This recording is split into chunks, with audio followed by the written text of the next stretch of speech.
Hey, what's up, 𝗫𝗏? And I'm here on Howard TV to talk about my show at Madison Square Garden. Dane, you're a big fan, right? I am, yes. Yeah, this is your first time on the show. You First nervous? time.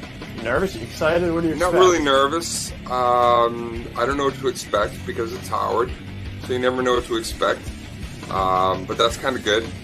That's good. That's what the good stuff is when you're a little scared. Yeah, a little bit. Actually, no. Not really. All right, so you're gonna have a good time today, right? After you've been in front of 20,000 people, everything else is a little bit more relaxing. 𝗫𝗏 is out promoting his 𝗫𝗏 and Friends tomorrow night at 7 o'clock at the New York Comedy Festival. This guy's on fire. He's the man. It's at the Garden. You're smaller than I thought you were. It's at the Garden tomorrow night. Oh, wow. I mean, 𝗫𝗏, where did you say it was going to be? At the New Comedy York... Cellar? No. No, at the New York Comedy Festival. Hey, Dane, nice to see you. What's going on, Howard? What's Good to see you. man? You know, I guess it's kind of legendary in the comedy community that you, of course, built your following on the Internet. You successfully figured out how to harness the power of the Internet. I did. When you're an unknown comic, when you're a guy just coming up, how do you get your word out that you have this website and people should follow you? I don't even understand how you pulled it off. I was, like most people, masturbating violently 23 hours a day. Right. Violently.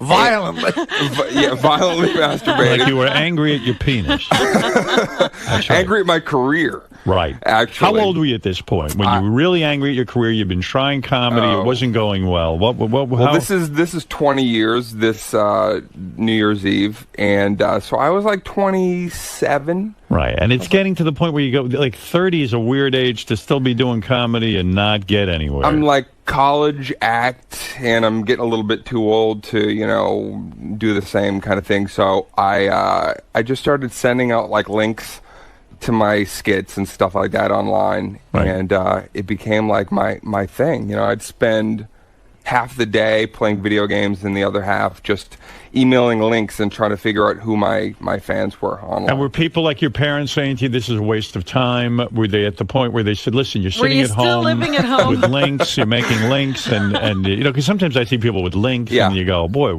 asshole, you're making links. Why don't you get out and work? But it worked for you. You got a following. How many people were on your website? Like at one point, it was like when MySpace was at its absolute peak. It was like 2.5 million followers, wow. and then like 1 million hits on my personal website. It was almost scary, to be honest. It was a little bit like, I have to kind of live up to this. Right, it became an obligation. Yeah. And in fact, what was on the website that was so compelling? You did some skits and you'd post it. I do a lot of ribbon dancing, and so I would do the ribbon techniques, right? And just anything non-comedic. Would you record this yourself with your own video camera? I did. I would do like local sets at down in the Village or the Laugh Factory in LA. And I would just post anything. I would just post, even if it was an unfinished joke, or I would just sit in front of my computer and do like little webcam chats. But I had no fans at the time. At first, it was like it was obnoxious. 10 people. Yeah, it was obnoxious, and 10 people that I knew their names. Right. And I would just, talk to the same 10 people, and I watched it go like 10, 20, 40, 80. Wow. Until finally it was, arenas, and it's been a wild ride, man. Right. It's a wild ride, and going but still masturbating violently. I still find the time. Do you not have a girlfriend? I do. You do? Yes. What does she do? She in show business? She is a singer. She sings, yeah. And there's a steady relationship.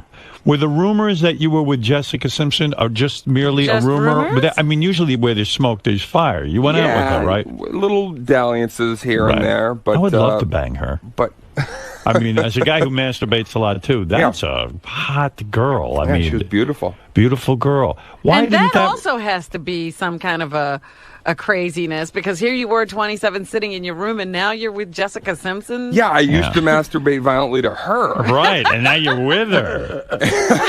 I've actually had that happen. Yeah? Where I masturbated to someone, and then I met him, and I got to bang him. I would watch Newlyweds and just hold my hand over Nick. But also, that didn't work out, though. She wasn't a girl that you could stay in a long-term relationship with. No. And plus, I was, not to bum out, but it was like, my mom was really sick. I was making that movie. My mom was, got cancer. And so it was like, if I wasn't on set, I was, taking care of my family. So bad timing. Yeah, definitely. Is your mom still alive? No, she passed away. From cancer? From the masturbating violently. It's a really strange thing that... But at least she got to see that you made it. She did. I mean, she saw you in your room making video links and links to your website. Absolutely. And this was not... Your father's still alive? My dad... I lost my mom and dad to cancer within 9 months of each other. Both of them got cancer. Oh. That same year that everything kind of blew up, and everybody was like the white hot spotlight, I was like at home, taking care of my folks. And so it was weird, man. It was a weird time. Terrible but they timing. both got to see it. But terrible timing on your parents' part. True? Yeah, I blame them entirely. Yeah, I mean... Yeah, schedule your cancer deaths. You finally hit it. Everything's coming into fruition. Yeah. The whole plan is working. They ganged up on me. And the two of them, there they are, burning you. They were in cahoots. See, my father had the decency to die when I was a complete loser. Right. So you had a lot of time to devote to him. He wanted to go. I mean, you've been linked to beautiful women. True. Kate Hudson, I think. No, Katie Holmes. No, was it Kate Hudson? Kate Hudson. Kate Hudson. Film with Kate Hudson. Yeah. Yeah, but it doesn't mean it's weird to do a film with a girl. You do fall in love in a sense when you get to do these films with people, and then I guess when you get off set, it's a whole different reality. Yeah, it's what are they? A location ship. Sometimes. Right. Because you're in a movie together, everything you're being catered to. And you have makeup on, you look great. Right, and you're working together, and you rehearse, and and suddenly you're banging Kate Hudson. Jesus Christ. Not actually banging, but pantomime banging, yes. You never banged her? No. Never? No, she had a boyfriend at the time. And we were so just actually buddies. It was not a romance? Yeah, no, there was really no, 𝗦𝗵cie Simpson was a romance. That was just kind of like hanging out. Little pork in here and there. Everybody's having a good time. I wouldn't say pork and maybe beans. Pork and beans. All right. The movie I liked that you did was Mr. Brooks. I love that film. Good film. Yeah. Did that film do well commercially?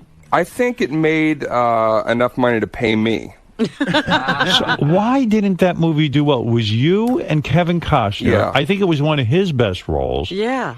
He plays this insane, and you play an insane guy, and it's really, I'm always looking for good movies to watch, and that's one of those surprises. And the other person in it is Demi Moore. Right. Yep. You rent it on DVD, and you go, man, this is a good movie. Why didn't I see this in the theater? Was it poor marketing? What the hell happened? I don't really, Did you have video link? It was a low budget. It was definitely a low budget film, and when we made it, it was like, okay, we're going to hope that when this thing, finally hits that, it goes wide. But, you do these things and you just don't know. It's not like stand-up. I can control that. I can go out.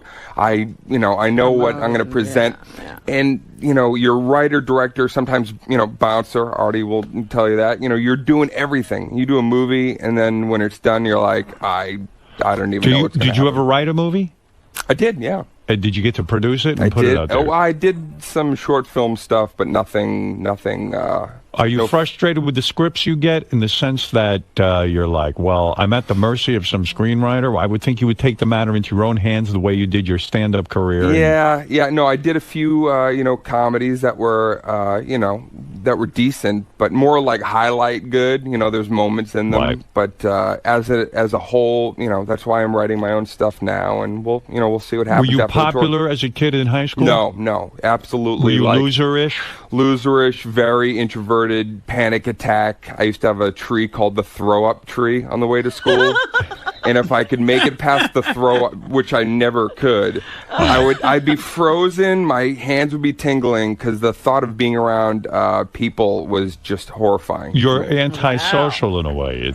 I'm pretty shy. You are shy. Were you the type? Did you get laid in high school at all? Never. Never. No. No girls looked at you. I did finally lose my virginity in high school, but to my first girlfriend. But she was homely. Homely, and she acted like very happy but she acted like she was doing you a favor. But she was homely now, but she was hot then because I was very homely and zits. And did you go to college? No, I did not. You did not go to college. No, you went out to make your career happen. Stand up in 1990 and never went to college. High school, and that's it. And Isn't that funny, though, that you wound up entertaining college kids? Well, the best thing is when I would do the colleges and I would walk in and then like a teacher or some staff guy would be like, you're here for the show? And I'd be like, I am the show. Did you start to get laid as you became a stand-up comic? Oh, yeah. And then the girls started to take notice of you? Oh, yeah. Like 22 to 28 was legendary for me. It was really? Just, famous chicks, too? Just gonna, famous no, and not non-famous. really at the time. But really like hot. C-listers at the time. Yeah, but hot chicks who wanted to be famous. Yeah, like Soleil Moon Frye's assistant. Right. That type. Not that you had Soleil Moon Frye's assistant, but that type. Right. Somebody like her. Somebody like her. I've seen her. She's hot, that assistant. Right. And sometimes, too, at a time, did you orgy at all? Was that part of the legend, so to speak? In Reno, I did that. No kidding. Yeah. How many girls were in the room with you at that time in Reno? I did. It was my first threesome. Threesome? Ever. Yeah. And you knew how to handle it? Oh, I was overwhelmed, Howard. Shoot your load rather rapidly? I think I knew it was going to happen, so I jerked off a couple of hours early just like me.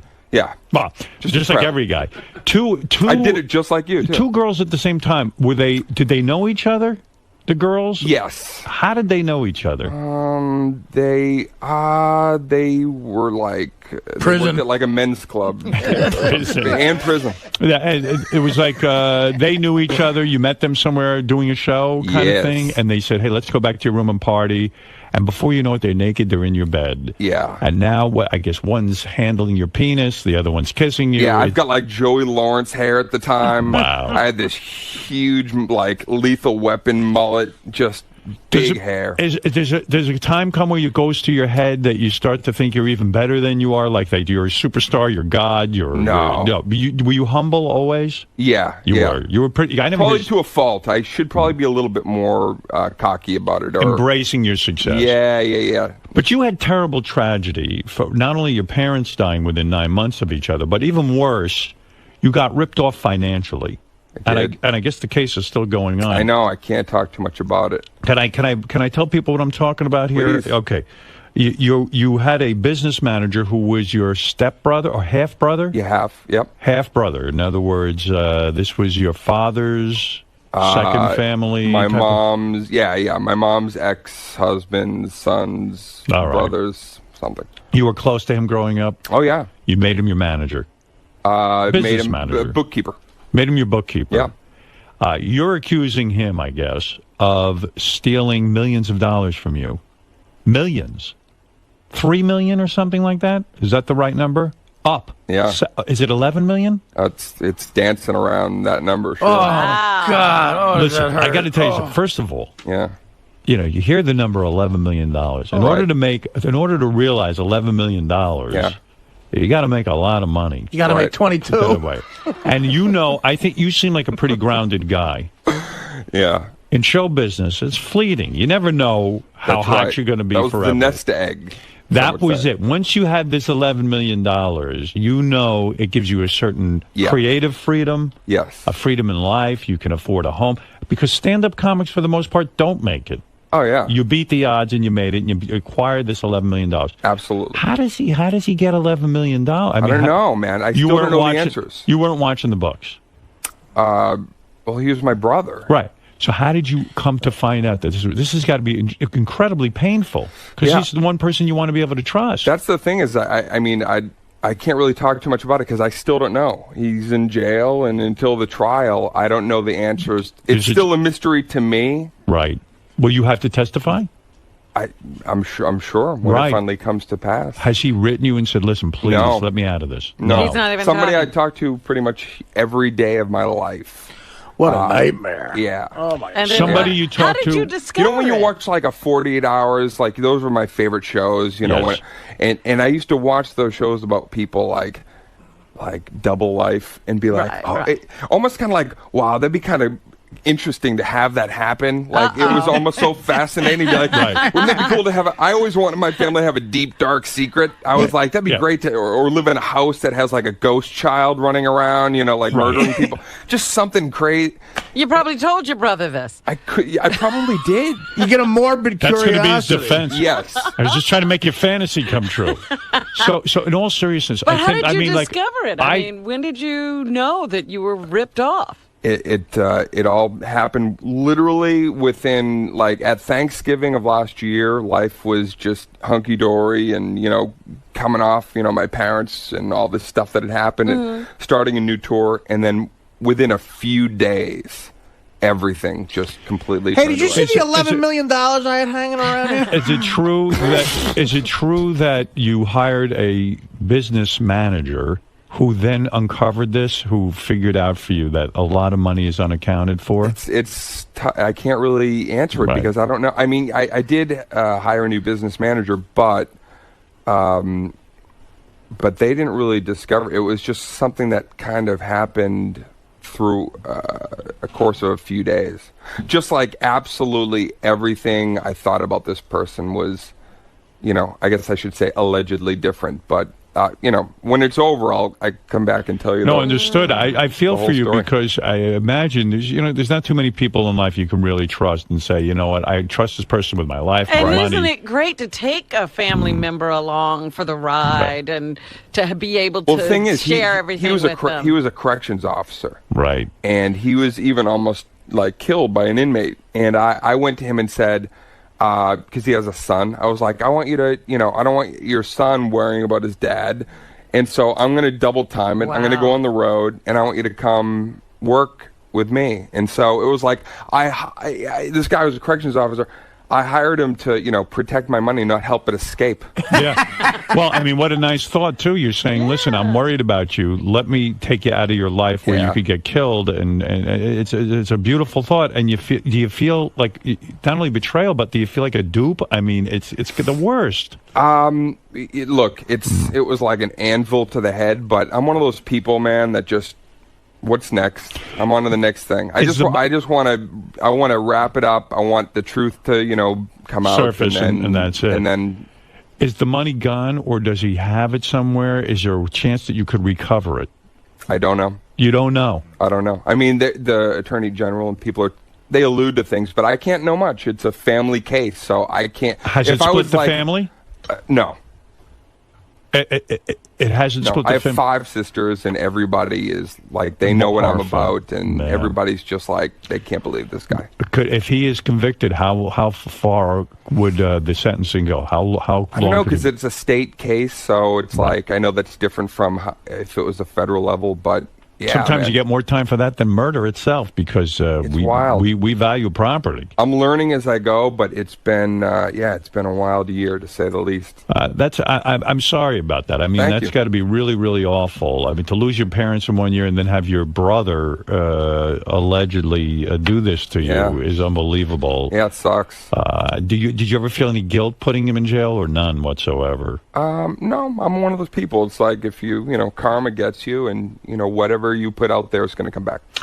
How is it you've never had a drink of alcohol in your life? Are you not curious to at least see what this is all about, or what's going on here? I look at Artie and I feel like he's like me in another dimension. Right. You're the opposite. Way out. Right. No, but seriously, how do you never have a drink of alcohol, or you've never tried a drug? Never. Never smoked weed? Nothing. I mean, it almost points out what you say. You were such an introvert and sort of, let's say, nerdy in high school that maybe you never were part of that scene. Okay, but sometimes that's how people loosen up.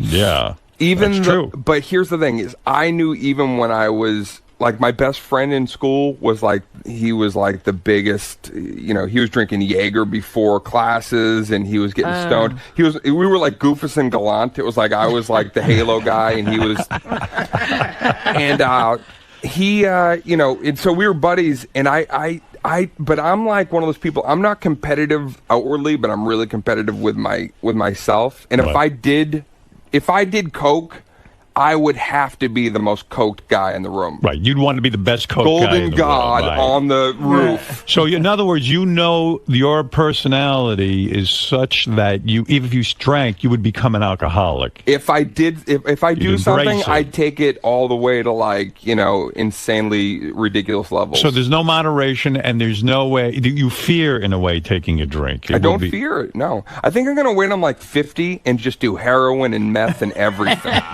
Just rock it out. I don't know. I don't think so. So, but yet you seem like a very grounded, very focused guy. Sure. And then I hear that when you were doing a stand-up somewhere, you got heckled and you jumped off the stage and beat the guy over the head with a microphone. Is that true? I got in a little bit of a fisticuffs years ago outside Nashville with a guy. But I didn't just jump off to react. You don't understand. What happened? Really, how pissed you can get at those people. What happened? You know, like you do a lot of gigs and like crappy Chinese food restaurants that they turn into comedy clubs when you're coming up. And it's got to be depressing. The guy threw like a Buddha mug at me, or something. Something came out of nowhere, and then he threw something at me. He threw something at me. It might have been like a spare rib, or I don't know what it was, but right. I saw some debris come through the spotlight there. And then I said something about his girl. I went like right after his girlfriend because she was just yammering and fucking obnoxious. So and then nightmare couple. Yeah, and then I was like, okay, I'm gonna kick your ass in front of everybody. And the rest of the crowd got like Thunderdome. They were like, we want to see it. Yeah. Do it. Kick us. And like, so they were egging me on. And that old thing, like one time I was in high school, I didn't like to fight. I was so scared. And these bullies forced me to fight another kid who was also a pussy. Two pussies fighting each other in the schoolyard.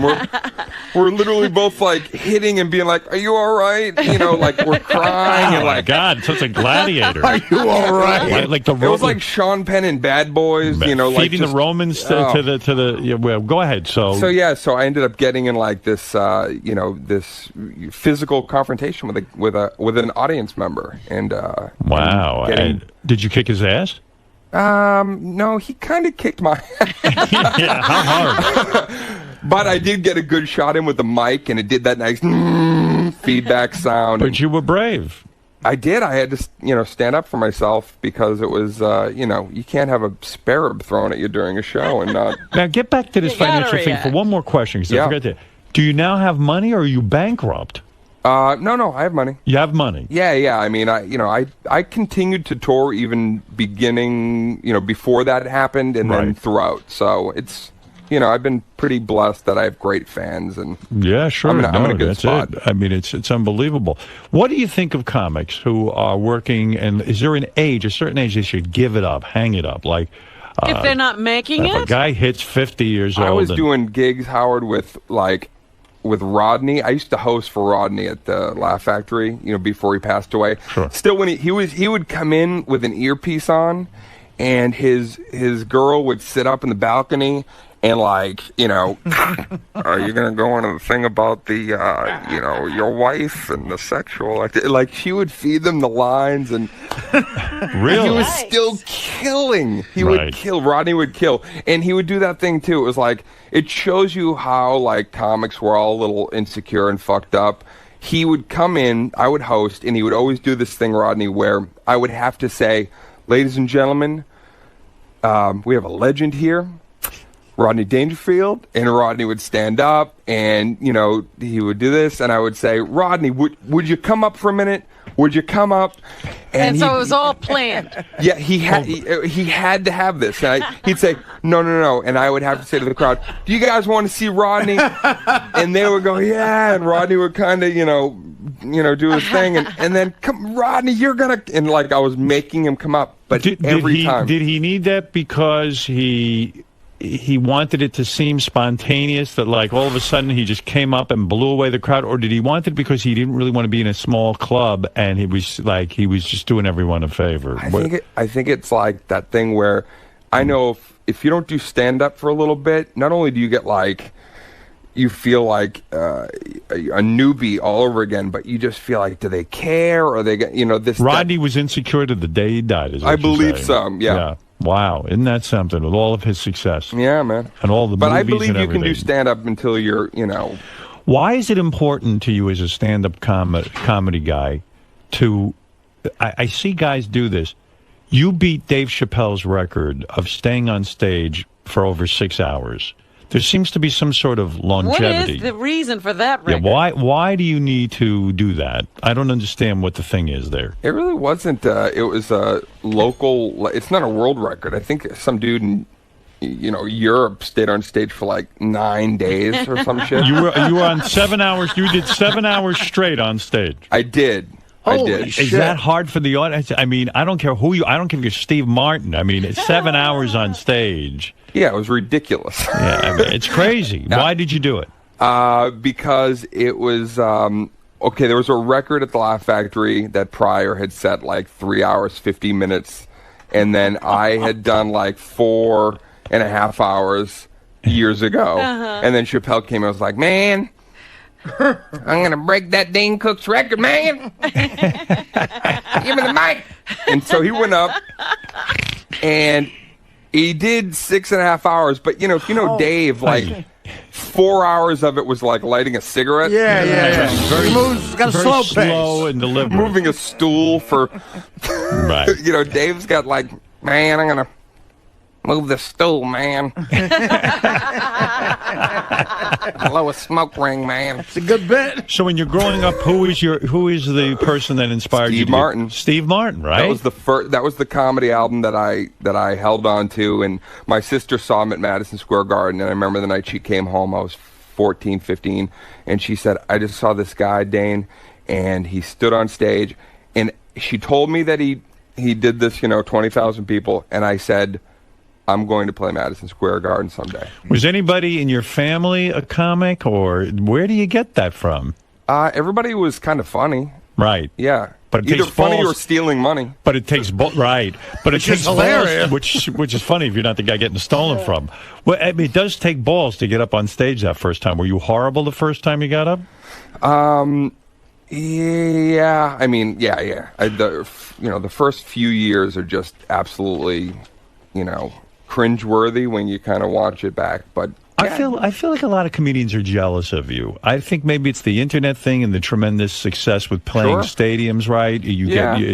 Joe Rogan accused you of stealing his material. Do you get that a lot? Do you feel that's out of jealousy, or do you feel there's some legitimate claim there? No, I don't. It's definitely not legitimate claim, right. But the thing is about it, it's tough to talk about from the perspective of a person. You're the perfect example. You start to get the success, and then there's the same people that were once saying you're the shit, you're the next big thing. Every DJ for a couple of years was like playing my bits and touting me, and I knew I was already in like the fetal position. Like, I'm gonna get smashed. Rolling Stone magazine called you like the up-and-coming great comedian of all time, and then the following year when you had your success, like the following week. The following week said you were a piece of shit and you don't deserve any success. Oh, that's I know. true. I've been nice. I know. But you know what? But I know that feeling because That's a turnaround. I've been on the cover of Rolling Stone twice. The cover of Rolling Stone was a big deal to me. Of course. And then I remember when we started on Satellite, after our first show, the guy wrote a review and said that we were the worst thing ever. We were good, we were great until then, and then when we got on Satellite, we were terrible. Yeah. And it upset me, right? Yeah, I mean, look, when you're I love comics. I respect comedy, the art of comedy. It's all I ever wanted to do since I was a kid. So when people that you respect especially are the ones kind of, slinging at you, it's confusing. Right. If anything else, but I never really responded to it because it's just superfluous, and you're not a thief a little bit. You're a thief entirely, or you're not. And if you look at everything I've done, you can clearly see that, these are my ideas, and, I don't know. Right. People say what they're going to say, man. That's right. But you don't let it bother you. But you are an angry guy. You have I'm an angry guy. You have a couple of incidents which are very interesting here. I do? Yes. It says here, according to the New York Post, Dane was once kicked out of 𝗦𝗵cie Steakhouse for being too difficult. Absolutely According to an employee, Dane's assistant ordered for him. He got a steak and sent it back 3 times. The chef was furious. Eventually, we told him enough is enough, and they threw you out of 𝗦𝗵cie. That is not true. It's the chicken parmesan, those douchebags. No, that's absolutely not true. I laughed when I read that. Not true at all. So, in other words, there's no fact there at all. I've never been kicked out of any restaurant my entire life. That was Sam Cooke. I said this earlier this morning. The Post once wrote that I bought a stripper at Scores a brand new car or Mercedes or something.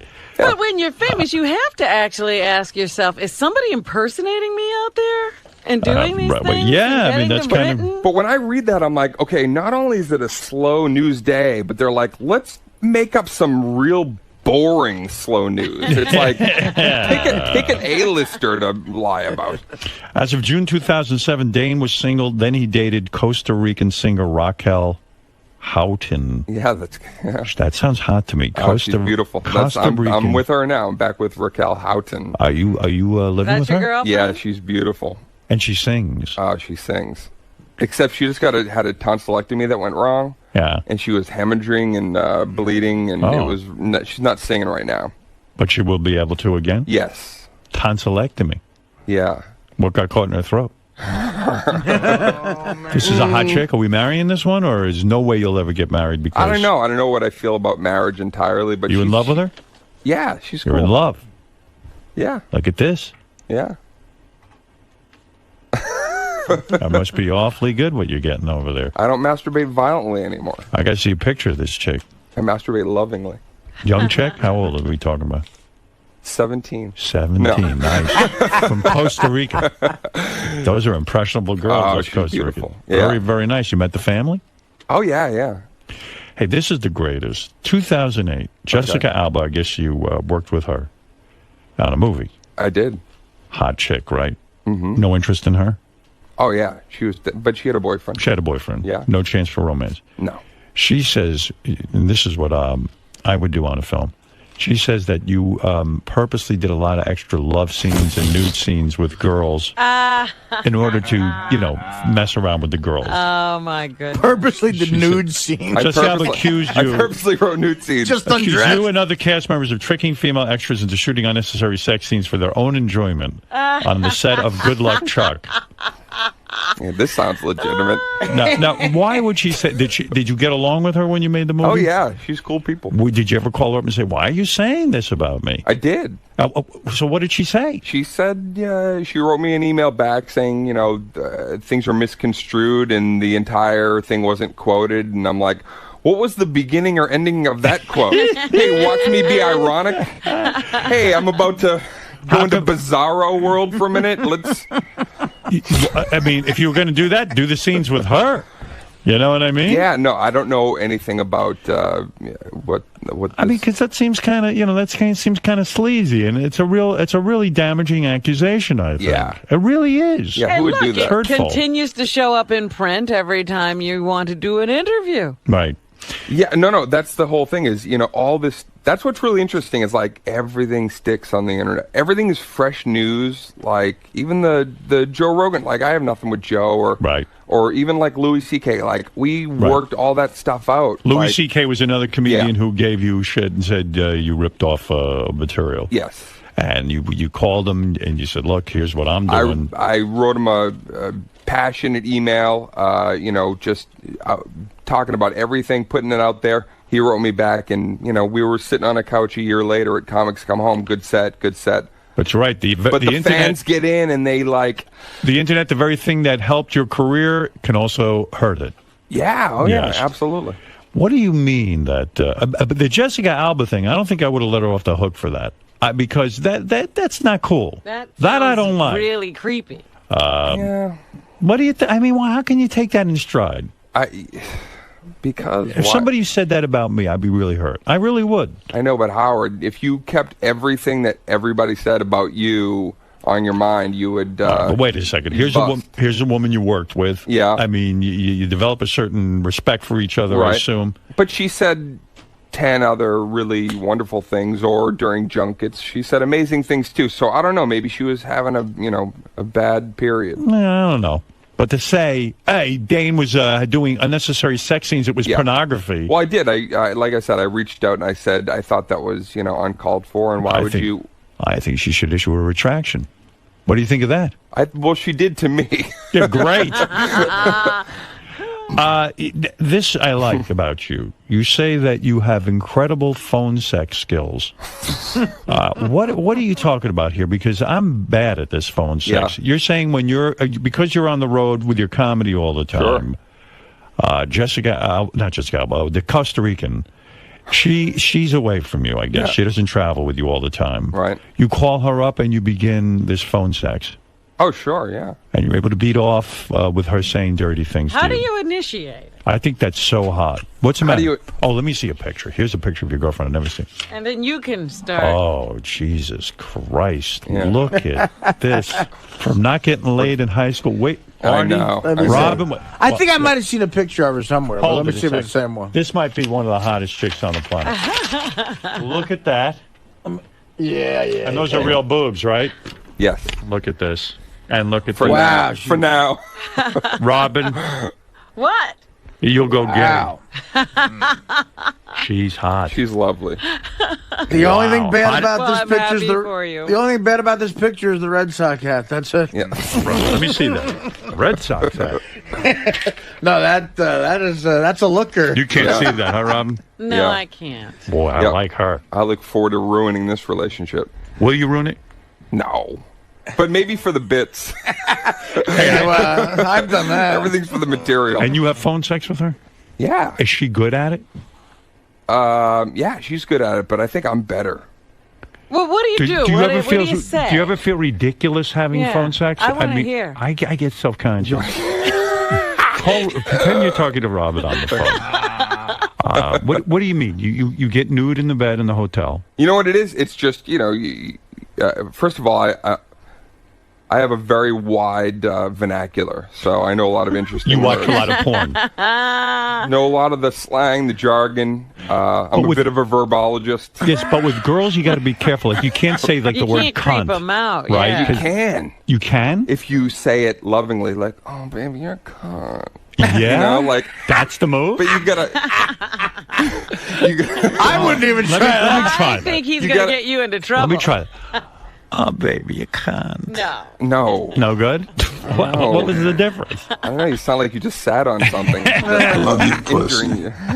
No, I mean, you got to be really careful because, like, I know my wife. She gets Girls love confidence. So if you're confident even in your phone sex, that's why it's like you can be a comedian and be butt ugly and get laid, because if you have the confidence to make a room full of people laugh, women respond to that. Do you begin? How do you get into it? Do you just say, "What are you wearing?" Cunt. No, I go like this. What are you wearing? Do you open with cunt? What do you open with? If you A don't mind. song. No, okay. No, but what do you say? Hey, how was your day? Blah blah blah, and then you go, "Oh, baby, this girl's very, very good looking. I can see Yeah. why you want to engage her." But what is the line? How do you get the move in? We do some role playing sometimes, sometimes I pretend I'm a super spy, I'd be Really? like, I've infiltrated the base. And I know where you are. Yeah. See, I would keep Yes? that phone call going and call the cops on the other line. You what? You infiltrated I- the no, no. base. I'm breaking. I'm moving out. I have the president of Costa Rica Oh, tied to a chair, and I will murder him if you don't suck my balls. I'm sucking your balls. I see. Please don't kill the president. Please don't kill the president. The president of Costa Rica is changing the whole world. See, when I role play with a hot chick, Right, there's a woman on the phone that wants to have phone sex with you. Right now. let's see the gee whiz. skills. Hi, honey. Hi. That's a dude. How are you? That's a guy. Talk to her and give her some respect. Go ahead. Guy. That's Gary or something with some voice modulator on. Go ahead. Talk to Dane. I'd like to help you come. You're 75 years old. You sound so youthful. Oh, my. I'm ready to fuck. Oh, my God. Can't get into it? I want to tickle your prostate. Oh, she sounds like a Haitian lady I used to work with at the nursing home. Can I put my finger in your ass? All right, honey. You're not turning him on. That is horrible. But that is amazing. Some girlfriend you got there, Yeah, huh? she's cool. What does she weigh? Probably nothing. What does she weigh? I mean, unbelievable. Yeah, she's pretty thin. How do you meet a girl like that? I met her. Jennifer Aniston's house? Huh? What? I don't party. I don't get her. No. No, I met her at the comedy club, of course. No kidding. Years ago. She was at a show and... Yeah, she worked there. Look at you. That's how it goes. By the way, you can see Dane Cook and Friends tomorrow night at 7 o'clock at the New York Comedy Festival. Is that true? It's in Madison Square Garden. That's it. Who's the friends? I mean, just different comics you respect? Bill Burr is going to be there. A lot of guys I started with. Kind of the group I came up with. Robert Kelly, Gary Gulman is going to be on the show. And then I get some remote stuff from George Lopez, Sarah Silverman. I asked Artie if he wanted to swing in and do a set. I said, even though we're not friends, that was very nice. Dane Cook and acquaintances. For when, guys I kind of know. guys that are not. Is the garden intimidating in the sense that it's such a big room? I mean, how do you played with a garden? That I was telling Dane that the biggest room I ever played was for something called Comics Come Home. When I did Rescue Me, Dennis Leary asked me to do something with him, a charity he always does. And it was 7,000 people. Wow! And because of being on this show, I'm able to do 4,000 or 5,000 sometimes, which is unbelievable. Yeah. But it's so when you come up playing 300 or 200 or even 100-person clubs, the timing is so different. It's like when you get a laugh, you almost have to wait for the wave of laugh to come down, and then it affects you. Dane, there's not too many comics who play 20,000 seats. Maybe 4 in history. Yeah, how did you learn how to do that? I mean, you went from small clubs to boom, 20,000 seats. No, because like I said, man, this is 20 years on New Year's Eve, okay. And so all through late 90s into 2000, I was doing all college stuff at like 10,000. Sometimes seaters, and wow. I was building up a fan base for a long time before people thought I was an overnight whatever. No stage intimidates you, huh? No. Things sound good aside from losing 11 mil. Things are good. Yeah. Girlfriend didn't threaten to leave when she heard you lost 11 mil? No. That's she knew I had a few bucks underneath the mattress. She knows you have a couple of mil left. That's pretty good. Do you ever worry with a hot chick like that? I mean, when you go on the road, do you ever get jealous and worry that she could be fucking some guy on the side? No. No, you can't think, that would be terrifying. I used to think like that. I was the paranoid guy for a long time, too. Now you're secure. Yeah, checking in every hour and all that stuff. Vey. Yeah, it took a long time to get through that crap. What's the longest time you've been separated from this beautiful girl? We were on and off for a little bit. On and off for a little bit? I was off for a year and dated some pretty amazing women. And then once I was done with that, back into... You broke up with her. Yeah. And then you said you went out and dated. Yes. A couple of hot chicks. I had to. Here's the thing: is when you're like the homely whatever kid in school. I was like, I told my family, I go, I want to date the most beautiful women in the world. Right. And so my goal when we were on this break, and then I was, kind of hanging out A-list, for a minute doing that. I was like, all right, I'm going for it. Who you date? Like famous chicks, right? I don't really. I will for you tell one person who nobody knows that I dated. Who is it? Nice. But I can. I share. I can't get too. Who is it? Oh, Howard meant share. Who is it? The hottest woman in the world, very talented too. I'll give her her props. Was the Pussycat Dolls? Yeah. Nicole Scherzinger. Yeah. Yeah, the lead singer. You were dating her. Yeah. She's nobody knew for about 7 or 8 months. And that's a hot chick. Yeah. Yeah. So what happens there where you break up? What doesn't? What? No, I'm saying, what? I mean, why break up if it's that good? Sexually was good? Well, because at the same time, it's like, Hollywood and people that are like, I don't want to date me. Right. And she was just really very driven, and you can't be with that for a long time. It's hard. You don't want to be on a break.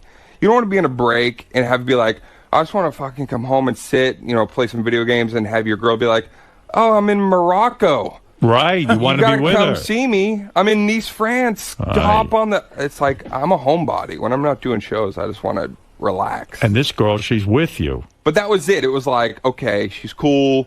She's, fan of my comedy. Make her laugh. And then, like, make this dream come true from this awkward kid of, like, dating one of the hottest chicks for a minute. Sounds good to me. Yeah. But everybody's happy now. Wait, somebody else is on the phone, wants to have phone sex. No. Maybe this will work out better. Let's try. Howard. Go ahead, honey. Hello. Okay, what do you want to say to Dane? I love a hot load on my face. Well, who doesn't? Ultimately. Right into Join the club, pal. You love a hot load on your face? His dick in my mouth. I'm sorry, what was that? I once sucked a black cock. Oh, it was so big, I puked all over his balls. You sound very pensive. I don't think you got it, Hot Buns. Buns. You don't want to. Talking. I'm getting ready to come. All right, easy does it. Is that the computer voice from War Games? That is unbelievable. Do you want to play a game of chess? Jim, go ahead. What do you want to say? Hey now. Hey now. Hey Dane, big fan, man. I even let my kids listen to you. ages 16 to 9, man. I don't care. You're just friggin' hilarious, even though Artie doesn't think so. Oh, Artie, you don't think I'm funny? I never said that. Go ahead, Jim. I'm only kidding. Hey, Howard, did you ever see Dane's movie, My Best Friend's Girl? Yes, with Kate Hudson. Fucking hilarious. So but she admitted though that you guys hooked up. She admits that the two of you had sex. Yep. This is a first. Why would I? He's embarrassed to have banged her, deny it? obviously. No, unless I had cheated and I was trying to hide something. But no, man, I didn't. We did not have a dalliance. He would be the first to admit it, I'm sure. She had a boyfriend. Well, she was with 𝗏_𝗏𝗄𝗏. Let me tell you something. Sounds like a good life. I Sounds can't like complain, you're living man. the dream. And you know what? Now I finally got to say I did Howard Stern. I'm so glad you came in today. I've been trying for years, man. Wow. I told Gary I was sending my first CD 10 years ago. You happen to be a great guest. Oh, thanks. You talked I'll about be funnier stuff. next time. This was a good interview. On a scale of 1 to 10, I'm giving you the 10. I bet you the audience would too. All right. I'm telling It you. was a funny thing happened. I don't know if Dane remembers this. A couple of years ago, I was in Boston. I was doing a gig for the great Bill Blumenreich, who we both know, promoter up there. God rest his soul. And I was in front of my hotel in the car waiting to go to the gig. Right. And it was kind of a rainy night, and I was tired on the road, didn't want to go to do this gig and everything.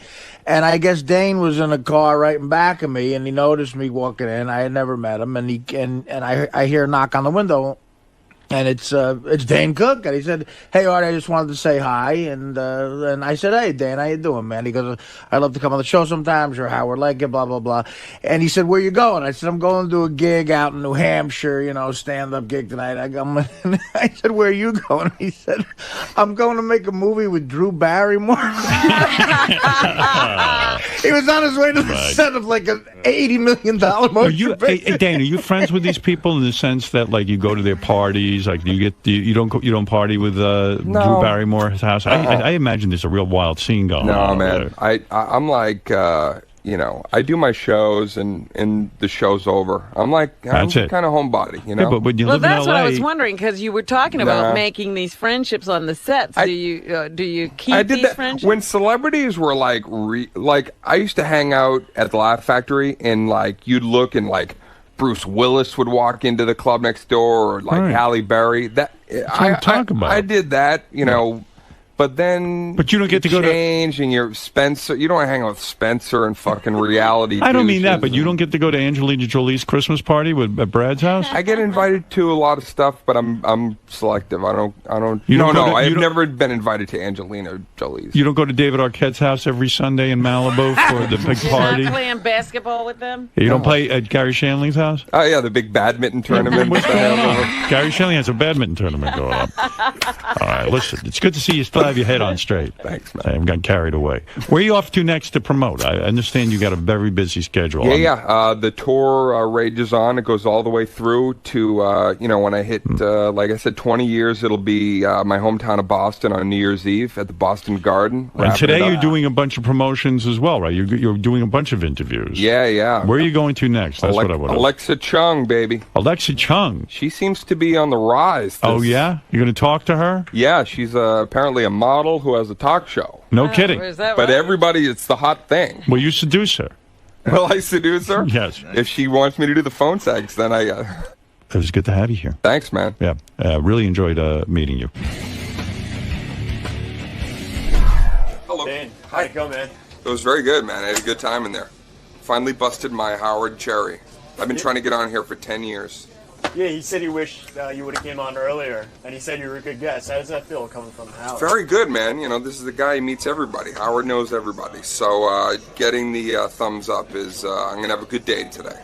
And what do you think about that phone sex? 2 callers. Probably one of the most embarrassing things. I'm sure if I ever hear it on playback, I will cringe. Yeah, but you say you're so good at it, though. I am pretty good at it, but I got to be more in the moment, and there has to be a girl. I'm looking at Howard, and I'm trying to reenact phone sexual moments. The first one was a girl.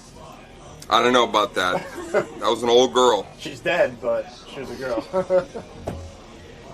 So you had a good time today, man? I did, man. It was fun. I look forward to. They asked me to come back, and hopefully, maybe I'll be a friend of the show. That would be kind of cool. Nice, man. Yeah, put me on the speed dial, and I'll call in or come in and hang.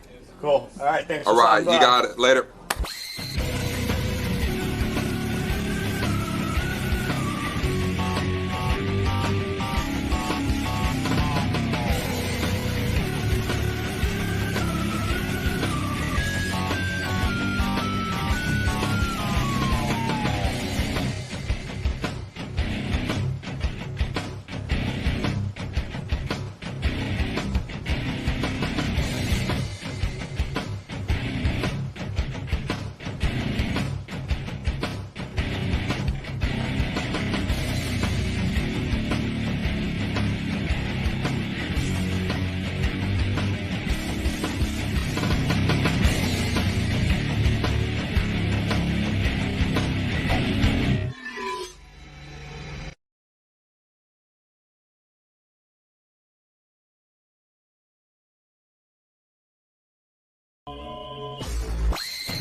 Previously on the Howard Stern Show. Pete went over to Rick's Cabaret with Ronnie. Okay. With who, Ronnie? Ronnie, the limo driver. I didn't bring Pete there. Okay. Pete is a big boy. He's 34 years old. He heard about I was doing something there. I got there about 8:45. I went upstairs. We were having dinner with Lonnie and Sal and a few other people. And when I came downstairs at the elevator, there was Pete waiting in the lobby of Rick's. Now, what am I supposed to do? I'm going to leave. Why are you getting defensive about it? Because some listener sent something in, right, and saying that I got the guy drunk, and I brought him up on stage and made an idiot out of him. I didn't do any of that crap. He gets an email from a listener. Let the listener call in if he's got something to say. No, why does he have to be the one away to throw me under the bus? You're wrong. What is up with that? I read that email and didn't think it was throwing you under the bus at all. Well, not according to the way I heard it from the phone call I got on Friday. I want to know who reported the story to you, because I want to take them off to my list. No, I'm not going to. Tell me the person. I'm not going to do that. Why not? Because I'm not. But they're spying on me. I'm not doing that. I'm not doing that. Now what I'm doing is, because you won't give me the name, I'm taking off Tim Sabian off this list. I'm knocking everyone off because you're right. Someone is a leak in my organization who's Someone messing doesn't with know how me. to keep their mouths shut. Right. Jared is not on guys, so Jared's not the culprit. I think he does have access to Tim Sabian's email. Take Tim Sabian off, please. Well, it might have been somebody who has access to Tim's link, though. It was Jared. I'm not saying it was anybody. Our program director is out of the loop. Hey, Howard. Are you the rat? No, and I'm so upset about this because I lied to someone about this, and I'm going to get even more trouble now. What do you mean? I lied to Tracy to try and cover it up so that people didn't get in, any trouble, like my boss. Tim. Yes, sir. Who do you think the rat is? There's no rat. It was just proper business procedures. There was no rat in the entire mix of this whole thing. So, JD, there's a rat among us. Apparently. And you think it's Jared? That's my, your first guess, right? First guess. You really like this Jared guy, don't you? Oh, did you hear her? Oh, here we go. JD attacks Jared. No, really. The guy is a good-looking guy, and JD hates him. And 1 week later, Howard's staff rat remains anonymous. Wheels, you're on the air in Bristol, Pennsylvania. Hey, how you doing, Howard? Hey, Wheels. I was calling about this whole thing with Ronnie and Rick's. I was always wondering, like, all these young guys hang out with him. Do you think it would be the same affection for him if he wasn't connected to the strip club? Well, I mean, I think that's Ronnie's cachet. But, I mean, the guys like Ronnie. Yeah, the guys like hanging out with him. Yeah, no, Ronnie's a fun guy to hang out with. I know, he seems like fun to party with and all, but I think this is what... Yeah, by the way, this whole rat thing, like, I couldn't even remember what it was that the rat supposedly talked about, but then I remembered. Yeah, I forgot, too. Yeah, the whole thing was, the way I work from home is we have a little group of guys who all write for the show. And basically the guys who write for the show are like me, Fred, Sal, Richard, and Benji. That's the group. So what happened was we named the group Guys, Guys, and we write to each other. So then, like, Doug Goodstein from Howard TV started saying, you got to put us in Guys so we know what's going on. Howard TV needs to know what's going on. I go, well, really, why, though? I announced what's going on. No, it puts us in the loop. We can plan ahead. If you guys are planning to do something, we can have an astronaut costume for it. I said, okay, that makes sense to me. So I put a couple of the guys from Howard TV in this Guys group. Then other people, like JD said to me, hey, I can contribute. We put them in Guys. So now there's probably about 30, 40 people in Guys. 30 or 40? Yeah.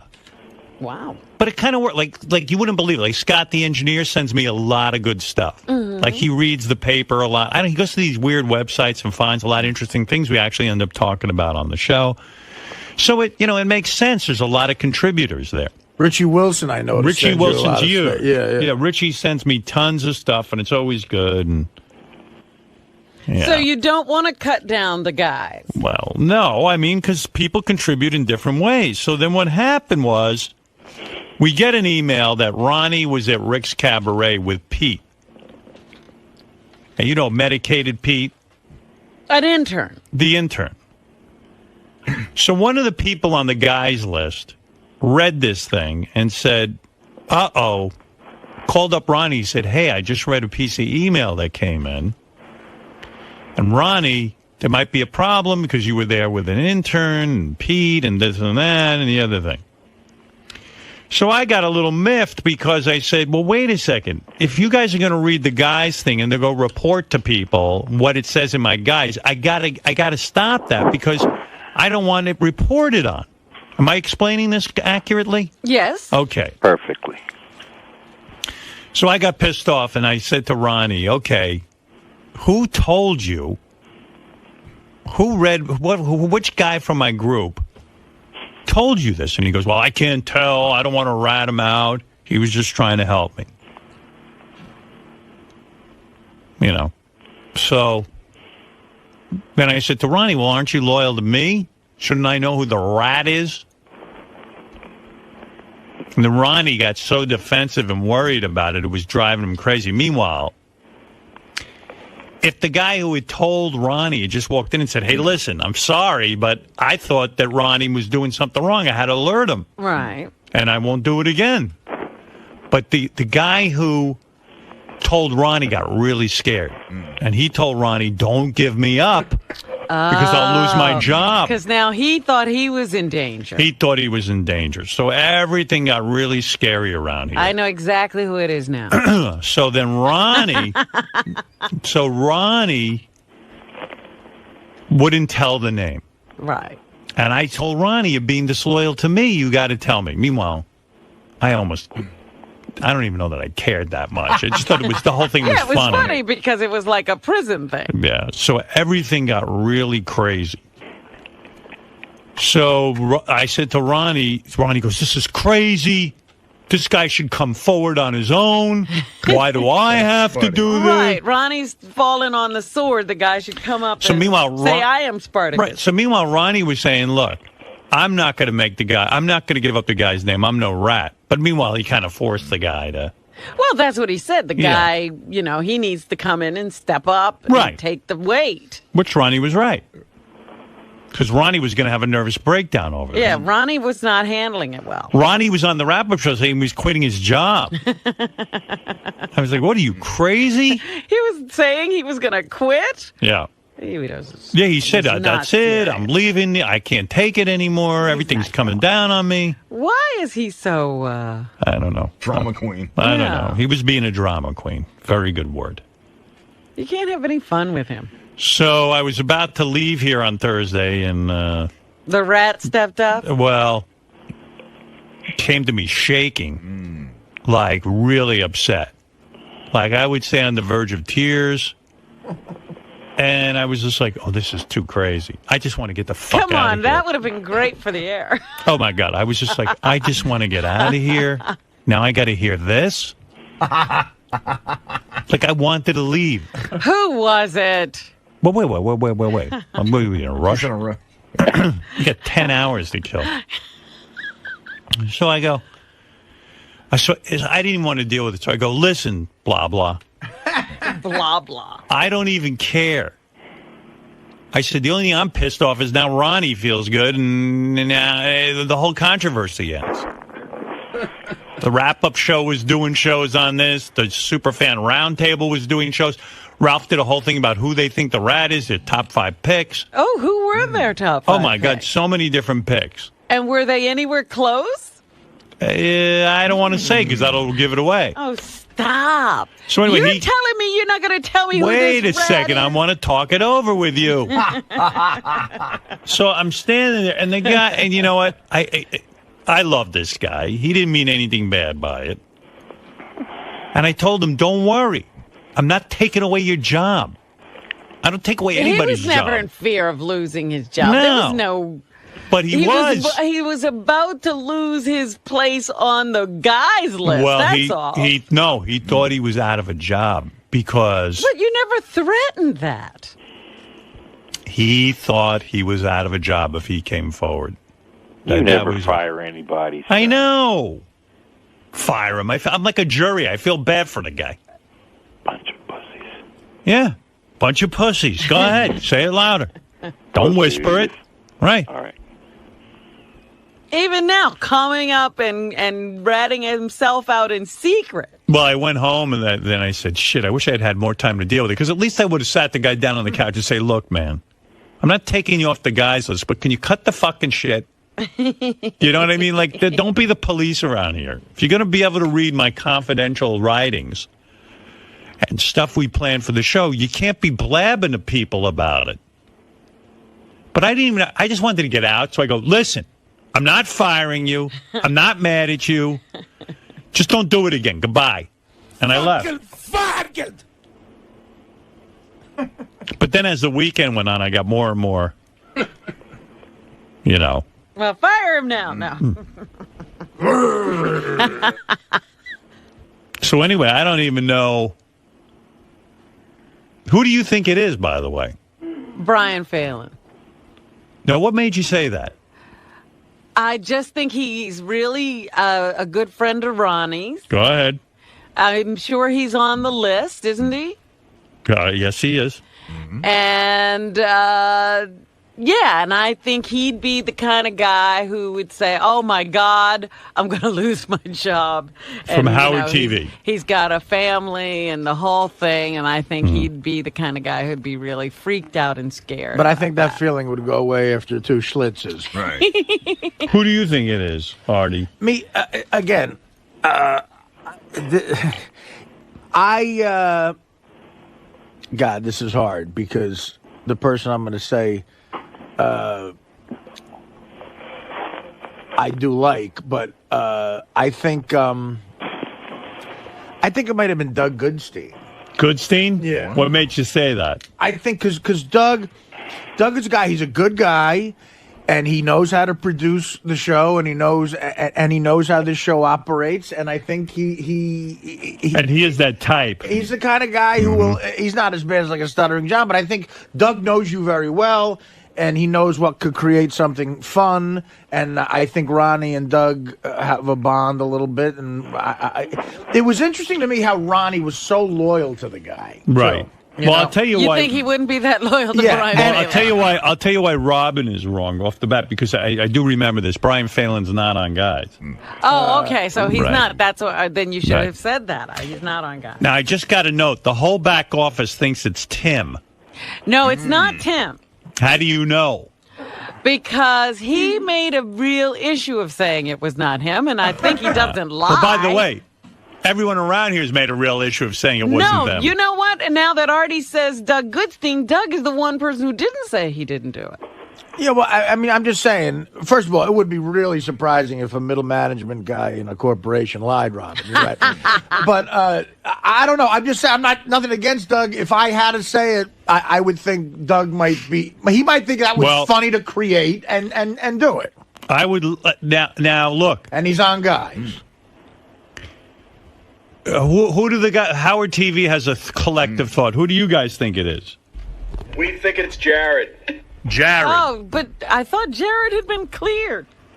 Jared's been cleared. Robin, enough with the who you was that Flea Bailey for Christ's sake? Very nervous the past couple of days, pacing around, very interested in this topic, so we think it's who it is. You think that's him? He might have been worried if his Halloween costume was going to fit properly. What about what did you think it was, Gary? Well, I'll talk about that in a second. Oh, you know, I think. In the office, the guys have photographs of everybody, and they've been moving them around all day long. Well, like first it was Tim was up, but then Jared moved in front, and then at one point Doug 𝗛𝗿, who does our website, was moved up to number 3. He was a big suspect.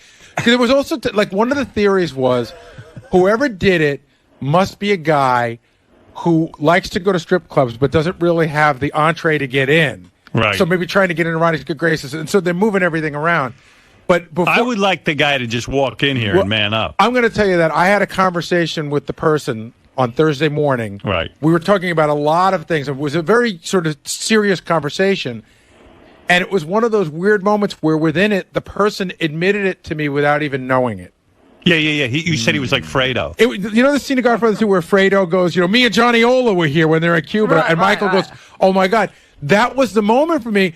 I'm staring at this person. I'm going, this person just told me they're the person, and I don't think they know that. That's why it's great to be a police officer. I talk to cops all the time, and they tell me when they got a guy in the station house, if they just leave him there long enough and let him talk, yeah, they all sort of give you the clue. That's why they ask you the story over and over and over again. That's why when they say, yeah, there were discrepancies in the story, it's because each time you nutcases tell it different. Well, because I think we weren't talking about that. Well, there's the suspect list. Let's see Who's the lead? So Dan, the song parody man, is number... He's number 2. Number so 2. It's Tim. Tim is number 1. Dan, they go down. Then Doug is number 3. And Sal's number 4. Then go down. Then it was Richie Wilson. There's Doug 𝗛𝗿. It's the only picture we have of him. Then it was Benji and Joe Jordan. All right, now... Benji. Does the guy want to come in and just get it over with? So it's nobody in here, is what you're saying. It's not Benji. I don't think it's Joe Jordan. No, it's nobody in here. You thought it was Artie, huh? I'm not on guys. You are. Believe it or not, you are. It's just that you don't have a computer. Oh, I'll get one, man. Sorry. I looked at the list. Artie's on it. But He's had 50 computers, never turned them on. I better be on. If the guy doesn't want to come in, I guess he doesn't have to. But if he wants to just get it over with, I think he should. I'm recommending he does. Who? Come in? Yeah, I think he should come in. For years. You haven't talked this over with him. No, I haven't. And if he doesn't want to come in, I'll respect it. For years, I thought it was Alexander Haig. Why leave every one of your co-workers under suspicion? Is he coming? Yeah. He is. All right, here he is, the man of the hour. There he is.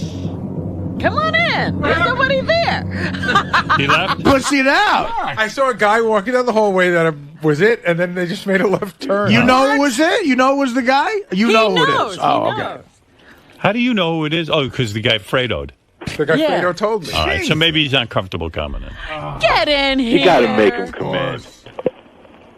Not going to be fired. It was no big deal. He did it out of... What is he scared about now? I don't know, but maybe he's not comfortable with it. This is so silly. I don't want to give anybody a nervous breakdown. There's no threat, and nothing happened bad. You were trying to help out a friend. It was no big deal. Seriously, I don't hold any animosity toward this person. I It was told him actually a great thing you did. And I've already Only forgotten. bad for programming. And I have already forgotten again what he did. No, I understood why he did it. He thought Ronnie had done something wrong. He did it with the best of intentions. That's right. I don't think he did anything wrong. I said, just don't do it again. Just check with me first. See, my theory on Goodstein is not that he thought Ronnie did something wrong, that I think he thought it would create this. Doug knows the show well. Oh, no. No, it was nothing like that. That was my theory with Doug. Scott DePace couldn't have done this. He Well, he's no rat. No. I'm just saying, you would fess up. He actually confessed, but he turned out it wasn't him. He was one of those guys that likes to get credit for bad things. He turns himself in for every crime. Yeah, I also shot Kennedy. Come on. Oh, I'm like It's looking not at happening. the door. Not happening. God doesn't want to fess up. Well, maybe not. Maybe later. Let him think it over. I don't understand how this could be such a big deal. No. Hey, what about Jim McClure? Is he? Exactly. Is he on, guys? Starting to think about that little fucker. What happened? First of all, I'm wrong. Oh, you are wrong? Yeah. You don't know who it is then. I do now. But who did you think it was? Tim. You thought it was Tim? Tim and I were in a meeting. Tim and I were talking. He said to me while we're talking, he goes, we were just talking about being here in general, how sometimes we're all by ourselves, how we're like sort of a family. It was like a really nice, heavy conversation. And he goes, listen, we all got to watch each other's backs. He goes, that's why I called Howard about that thing. And I go, whoa. Tim just said, because that's why I called Ronnie. That's what he said to me. Yeah. So now I'm But he thinking told Jared Ronnie again. after the fact. Right. But, he sort of... All right. We knew that about But him. I think that... during the break, I'll talk to... Don't say any more. During the break... You know who it is now. Don't even write to me. No, you need to. I know it already. I don't want to... I'm not writing who it is. I'm writing something you need to know. I know. That's what I know. I know. I got it. Well, Does that have any bearing on the case? Yes. Maybe later. Let him take some time. Come on. Let me just go over this. There's nothing going on. Let me go over the events again. An email was sent to JD. No. No, what happened? Oh, yeah. An email was sent to JD. JD put it on guys for me to read. So someone was at the strip club and saw Ronnie cavorting with an intern. Right. Then, a male intern. A male intern. Right, exactly. I'm sorry. Cavorting? Well, whatever. He was hanging around with him. Right. And then sent that to JD because he thought Ronnie did something wrong, knowing JD and Ronnie have a thing, and maybe JD would tell you then. I'm not even sure that it was wrong. There was nothing wrong with what he did. They were just recounting the events of the evening. Right. Okay. But because Like a it police was an report. intern situation, they thought it might be sensitive. Right. Howard, how did you find out about it? You just saw it on Guys? I don't know. I forgot already. JD sent it to Guys, Yeah, and Howard he sent read it to all of us. But there's another big conversation going on aside How from did I find out about it? aside from who the leak is. There's been I'm going not on- even sure this is interesting anymore. I think it is. It is. You will find out the leak by the end of the show. Howard, you know what? It hasn't been. Well, what do you want from me, Wheels? Where you going? Just sit down and get my 500 ready. But Howard, there's an interesting conversation Fuck you, Artie, you prick.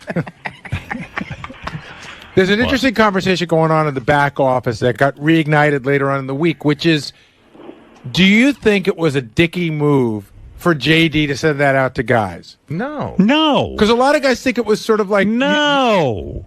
That's what Ronnie was angry about with JD. Well, a lot of people back there sort of agree to sort of say, like, you could have just sent it to you or not sent it to everybody or not sent it at all.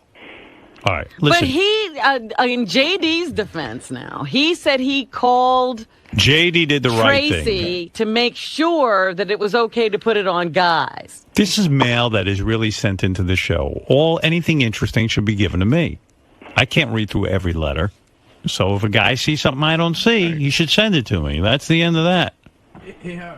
And it wasn't anything so bad. No.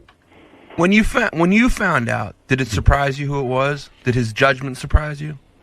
No, because I think actually there was some intelligence behind it, believe it or not. Like, in other words, he didn't think he was doing the wrong thing. Oh, it's JD? JD, you want to say it was you? I sent it out, JD and I'm reported wrong. himself. No, if I felt it was that serious of a situation, I would have only sent it to you. I know that. Okay, I'm just saying the reason I sent it to guys was because in the email it said there were like cameras there and stuff. I thought like Howard TV might have been there too. You did nothing wrong. Okay, I'm just this whole thing explaining is blown out of proportion. why I sent out the guys. That's all. Okay, thank you. All right, goodbye. Now I'm leaving. Leave. Leave as quickly as you can. Now, Would anyway. the rat please walk in? During the commercial, I'll talk You're to gonna the talk rat. to the rat? I'll talk to the rat. Hey, can me, Rob, and Fred, and Benji get blindfolded and try to ask the rat questions? Yes. I'll let you ask a rat. Are you in music? Wheels, you'll have the answer. All right, and tell Will I'll help him out. I'll be a donor if he wants. All right. Later, fellas. That's nice of you, Wheels. Thank you. Good guess, Robin. Good guess. Close. I can see you worrying. I'm sweating my ass off. Brian, it's not you? No, I know who it is now. Oh, you do? I do know. I do know.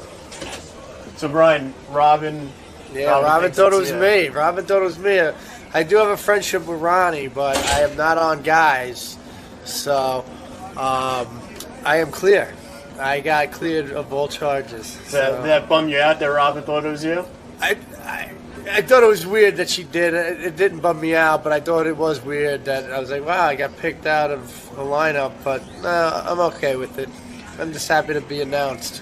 Hey, man, so we're getting pretty close to figuring out who this rat is.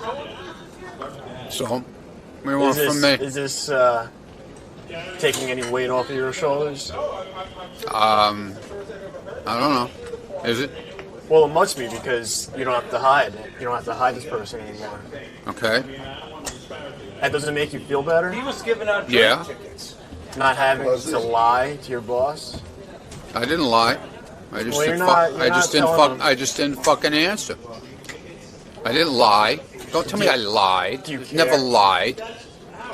Well, you're withholding the truth. I didn't lie. I never answered. So how could I be lying?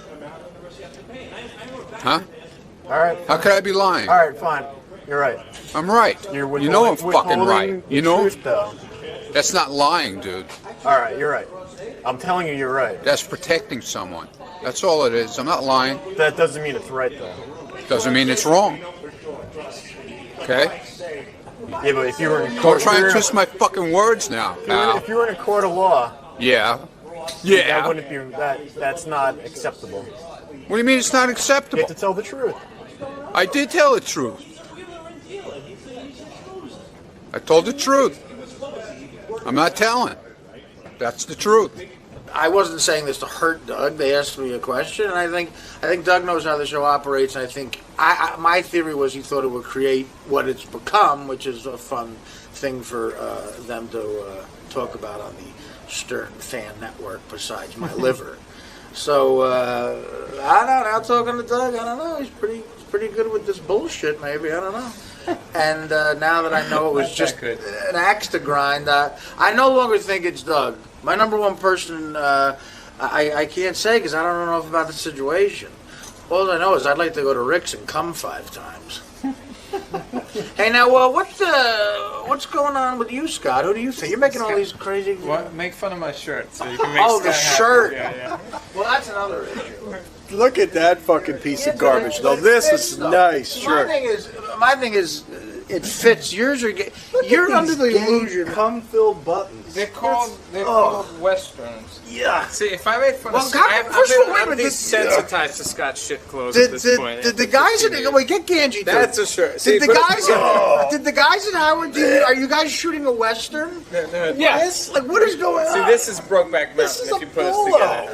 It's Brokeback Mountain, all right. These guys are gay. But that's really ugly. At least mine's like fashionable. If you were wearing a shirt, if you were wearing a shirt of David Wright blowing a guy on the 69 Mets, it would be less gay.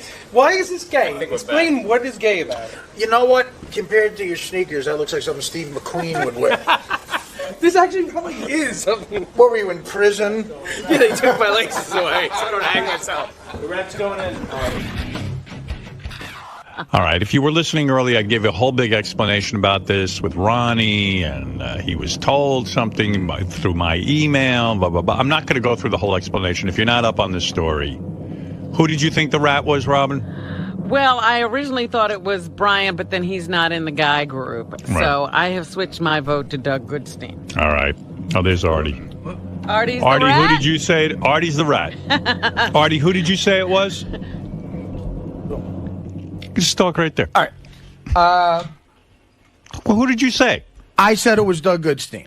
Right, okay. That was my guy. Fred, did you ever give an opinion? I never gave an opinion on it, and mine's biased because one of the things that I read in the email, someone claims that Ronnie made a slip during the wrap-up show and said she. So I don't know. I'm already biased. Okay. Well, who could she be? I heard that, and I still think it's Doug Goodstein. He's girly, you're saying? I don't know. Well, out in the hall, they were saying they for sure still think it's Jarrett. Well, anyway, come on in, rat. Who I told you I'm not mad at. There he is, Jarrett. It was Jarrett. It was Jarrett. After I defended him? Yep. And you'll still defend him. Yeah. Jared was really upset on Thursday, came to me, manned up and said, listen, I'm shaky. He was shaky. I thought the guy was close to tears. I said, listen, Jared, get a fucking grip on yourself. First of all, if you start crying, I'm going to punch you. Wow. And then I said, secondly, I don't care. I said, listen, just don't let it happen again. Don't read the email, and give it a... But he didn't do anything malicious. No. And you should have come in right away and said it was you. All right. So first off, the thing that I object to is I wasn't trying to be a rat. I was trying to protect Ronnie. Right. It wasn't actually your guys list that I read this from. JD emailed Tim his Sirius account, which I go through to make sure that Tim is following up on some emails that are executionable. Right. So I noticed this, and I talk to Ronnie usually once a week just about things going on with the company, checks, things like that. And I mentioned to him in passing that I saw that there was a chance there could be an HR issue with there being an intern out because this company is very sensitive about protecting their interns. Right. And I wanted to make sure that he didn't bring an intern out. That's my point. You should have just said, you should come in that morning and said, hey, Howard, I made sure I was worried about Ronnie, and I made sure that he wasn't doing anything wrong. When all of a sudden it started getting, explosive at 6:15 or 6:30 in the morning. That's when you began the cover-up. Well, I got nervous that I just caused a serious issue with, a confidential email, and I was just trying to help Ronnie out that come Monday he wasn't blindsided by the company and the HR and not the show. Now, part of the cover-up was you yelled at JD on the wrap-up show for even accusing you of being you actually came to your own defense and said that was wrong to immediately label you. You're like Nixon. Because I thought the best way to deal with this was just to, I was hoping that it would just go away and that, I was able to help Ronnie and that was it. And when it started to snowball and being a bigger issue, that you thought that there was a security issue here and Ronnie was getting hung out to dry, I spoke to Ronnie and said, at the end of the week I'm gonna talk to people off the air, you and Tim, and explain that it wasn't malicious. and I wasn't trying to throw JD under the bus. And when Ronnie got upset with JD, that wasn't my intention. My intention was to but I'm saying you put yourself through a lot of stress. I did.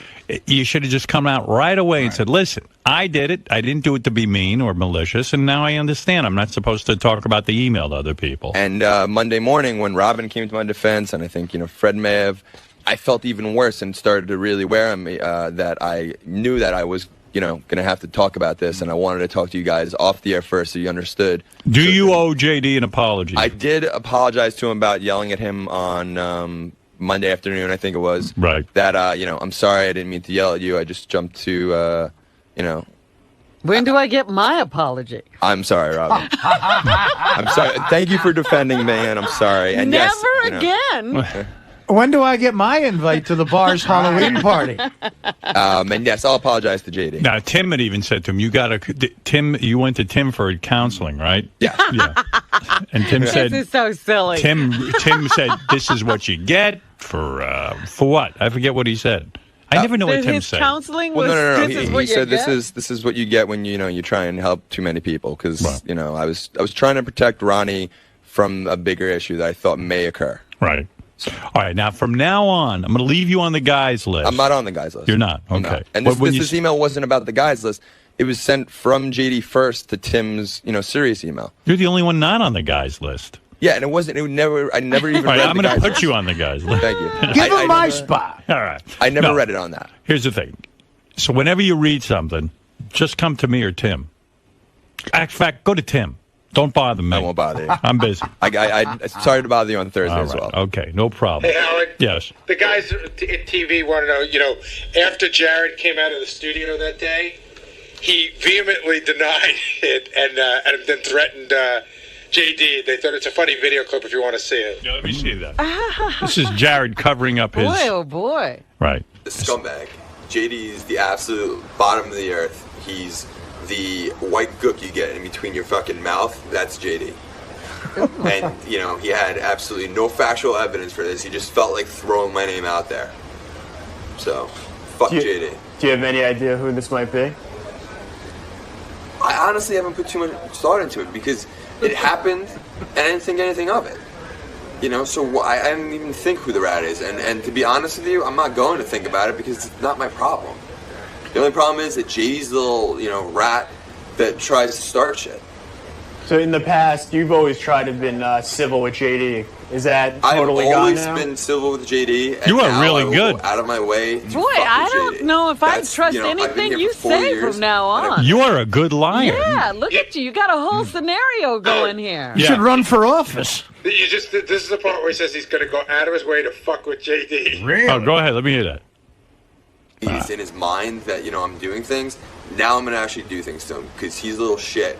And clearly he can't mind his own fucking business. He's got to start shit on his own. So I'm going to really fucking show him, what it is that I can do to be arrogant and an asshole. You remind me of those guys who kill their wives, but then they get them on TV and they go, I want my wife back. Right. Hey, if I start doing drugs again, can you give me lying lessons? Yeah, absolutely. Wow. You did a good cover-up.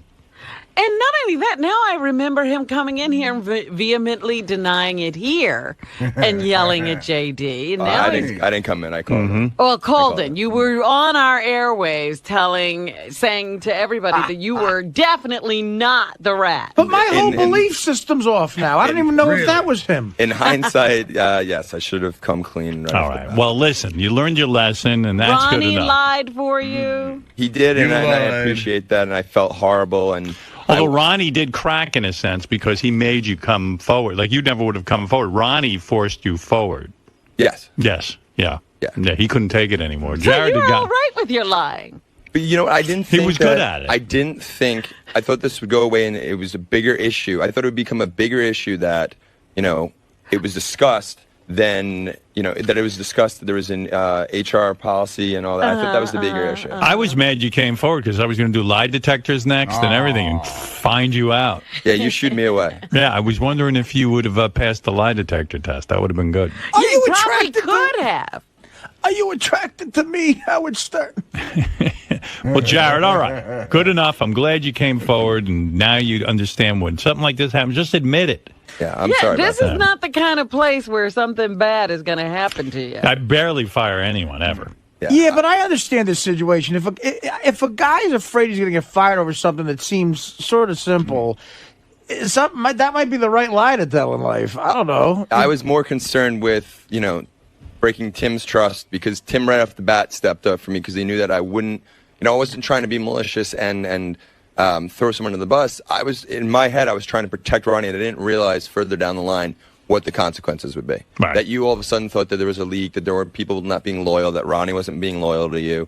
And from my perspective, I saw it Look, as... there are no real big secrets here. Yeah, believe me. If you read those notes, I only wish something secretive would happen in there. All right, thank you, Jared. Oh, There it is. Jared, one more question. Did you ever give Ronnie a touch oven? When did you confess to Tim? At what point in the saga? Last week. Last week? Yeah. When? Same day as me or earlier? Yeah, I think it was the same day. Well, I talked to you on Thursday? Yeah. Then yeah, Thursday. You confessed Thursday. Yeah. Was Tim shocked? Yeah. He was. Absolutely. That's great. Were you polite enough to wait till he detoxed? His detox Oh, was I over? would see now. The real good footage would have been when he first fessed up, and just how difficult that was for him. There's a theory now going around in the back office that they think Jared is now covering for Tim. I saw Jared. I'm telling you, I spoke to Jared on Thursday. It didn't look like he was covering. I'll tell you, I may be a good liar there, but I wasn't lying. I know. Tim, the last thing Tim, when everyone started accusing Tim, if there's one thing I know about Tim is he would never ever do anything to cause you to distrust him. I understand. All right, Jared. Thank you. We now know you are But the what rat. was Tim's advice to that's what happens to you when you try to protect too many people or something? No. He said, I got myself into this because I was, trying to please too many people. Oh, I see. All right, and You're Jared- a people pleaser, are you? Jared works for Tim, and a lot of people are saying, "Who the fuck is this Jared?" Jared works for Tim. Jared's the abs. Hey, Howard. Yeah. One more question, Jared. Are you mad? Everyone's sending me notes. Are you mad at High Pitch Mike for taking those pictures of you in the Chippendales outfit? I am. Why? Because the only reason he knew that I was up there, I don't promote where I bartend. I don't want to ever, there's two separate things. I make income on the side because, I want to supplement my income here. In other words, nobody pays you here. Go ahead. Yeah. Read between the lines. No, that's not true. Tim, Oh, you want to be a bartender. I invited people here from the show to come up to the bar because, I'll throw them some free drinks every now and then. And I invited Mike to do so. He asked me if he had to wear a costume. I told him that, he didn't have to, but I was going to. And I explained to him when he asked me what my costume was. I told him not to come up to take pictures. I told him, it wasn't about that. I don't want that to become part of my, corporate persona. And he was the only person that did it the entire time. That no one in the bar took pictures. Well, no one he's knows. gay, and he liked what he saw. But he only walked into the bar for 3 minutes. Right. I gave him a drink. He took pictures. He walked out. Oh, yeah. So That was it? He just came to take pictures? All he did was take pictures. What did he do wow. with those pictures? Oh, my God. do you think he beat off to him? Of course he did. Jesus. Oh, Jared, I'm your wife. Oh. Well, he has a picture in his office of his head on my body. Wow. In his office. All right. So you asked him not to post the pictures, and he did. And now did you take them down? I asked him not to take them. I spoke to Jason and Ganji and asked him not to put them up in the show. I just don't want these ending up on the internet. Well, I'm glad I didn't show up at the bar because I would have taken pictures. You're worried about your future. You want to be seen as an executive. HR could Google you when you get interviewed, and all of a sudden they got pictures of me. Fair and enough. Chippendales. All right, It's Jared. great that in this sea of misfits, he's worried about his corporate persona. It's great. You got to get out of here now. Thanks, Jared. Take a look All right. over here. There he is, Jared, who has come clean now, and now he feels better. Look, he's walking around all happy again. So Amanda told the truth. I did. How do you think it turned out? I think it went better than I thought it was going to go. What did you think was going to happen when, even last week when it was real heated? How did you think this was going to turn out? I thought I was going to be fired from this company. Really? Yeah. You have worst case scenarios that are running through your head, and in my head, I thought, now that people wouldn't trust me and they would think that, I can't deal with confidential information, and that's not the case because I deal with it on a daily basis. And, I was just trying to help Ronnie out. So Jared manned up. Yeah. And admitted. Yeah. That he was indeed the leak. Uh-huh. Are you glad he did this? He came clean? Whatever. You don't care? What do I care? I'm not the rat. Yeah, but you were hiding the truth. Whatever. You were protecting him. Yeah, so? Doesn't that feel good that you don't have to do that now? You don't have to worry about maybe slipping or holding the truth from people? Slipping? I wouldn't have slipped. I don't think he did it with any maliciousness. And I said on the wrap-up show that when the leak comes out, it's going to depend on who it is and what reasoning they have for doing it. And, you know, if somebody like, say, Jason did it, or if Richie Wilson did it, whose really only agenda was to, you know, just tell a friend, that would be more of a breach than it was for Jared, who's in a position to say, you know, to see the overall thing, what's going on here. As far as, you know, he did it more about business. There's none of malice bone in his body, so he was just trying to help Ronnie out and trying to do something that just give him a heads up, and it turned into a whole rigmarole here. But, you know, it came out in the end, and it always does. And he knows that if he knows something, to reveal it immediately. Like 9/11, I don't think we're hearing the whole story here. I think there's more. I bet there were calls placed to Tim that we don't know about. Not everything's adding up. I don't see why Jared would take it upon himself to read one of Tim's emails and act on it alone. Jared's not a lone wolf. He's not. He's needy. He needs he needs his peers to appreciate him and give him a pat on the back and all that stuff. I don't buy the lone wolf theory. I think Tim was in cahoots the entire time. If Tim wasn't the actual person who started it, then I believe Tim was involved in it. You know, give it a rest already.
I'm here at the Howard Stern show. Ooh, it's my first time.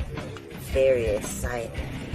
And I'm here to promote my new show, talk show coming up on Fox. Premieres November 7th at 11 o'clock. Called the 𝗦𝗵cie Show. And Wanda, what do you expect going in there for the first time? What was that? Okay, I'm sorry. Go ahead. But just the usual, Howard, just gonna get all in my business. All right. Well, good luck. Wanda Sykes is very excited about the 𝗦𝗵cie Show. I believe it's a sitcom. No, it's a talk show. Oh, very funny woman. Very controversial. You know, she used to be married to a dude. I didn't know she was ever married to a dude. A couple of years. That must have been torture for her. There's Wanda right now coming in the room. Look at her. How are you? Hey, Wanda.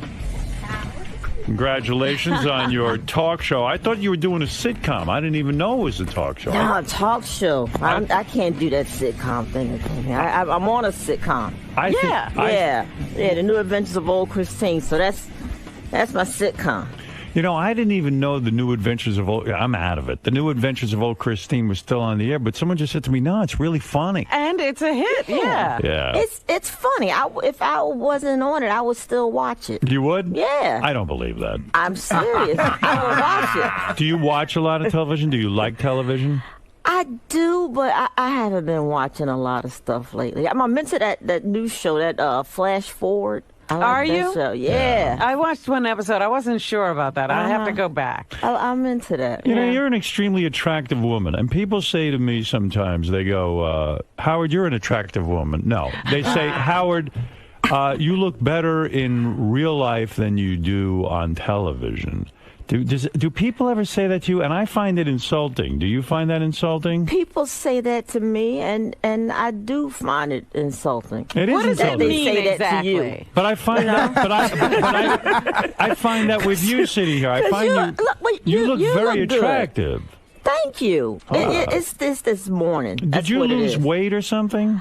I just look bigger on TV. You do, right? I really do. I don't know what it is. I'm looking you over. HD is not my friend. HD's horrible. Yeah, it's horrible. It's our enemies as well. Yes. It's the enemy of everyone. I know. With this HD, I look like not only was I slapped a yarmulke, but I was smacked in the head by a brick.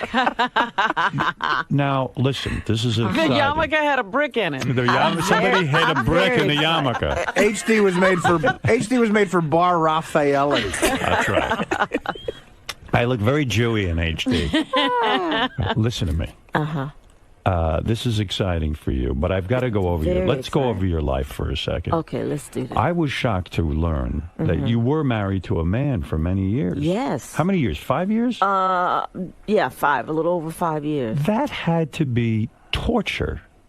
I mean, it's as if... Wait a minute. Do you know that she knew that she had had a thing for women at that time? You knew you never were been gay asked. when you married a guy. You know what? I knew something was there, but this was like early on, and when I was a kid, I knew something was going on. But I knew, it was like, hey, don't do that. Right. Forbidden. Yeah, forbidden. It was just like touching yourself. You're not supposed to do that hey, don't do that. I didn't know I loved women until I didn't know I loved women until I banged the guy. But you know what? My cousin, who is gay, I once said to him, "Did you ever make love to a woman?" And he goes, "Ugh, girls." Wow. But the point is, but he knew early, and was sure. Listen, everybody knows early. Oh, I don't know. That's what I'm saying. So I think people know early, but it's just whether you choose to go with it or just try to be normal. So when you had to be normal. When you went to lived the so-called normal life, and you get in bed with this guy, you probably wanted to vomit. I mean, it had to be torture. Now he's out there listening. It's as if. Well, who cares? Well, it's not like he was my first. Right, but okay, but I mean, but to get into a marriage and wear the white dress, I guess, and walk down the aisle and then have to go on the honeymoon and have sex with the dude, you had to be going insane. I mean, really. Did you love the guy? Yeah. No, and so that made it a little bit. I loved it was for what, I thought love was. I would say, I loved him. But when he was doing you, you were thinking of women. Well, he had a nice ass, so I guess I was. Maybe. Right? You know what I mean? I mean, it has to be torture for you. I can't imagine. That's like if someone said to me, okay, the norm is guys get married to guys. Right. And I want to fit in. So now I'm banging a guy, and I'm like, oh, my God, I want to be with a woman. I don't fit in. I don't fit in. But I got to. Something's wrong. But I got to fit in. Am I right or am I wrong? It's like when you're doing it, it's you're like, well, this is the way it's supposed to be, and then you go, I had about enough of that.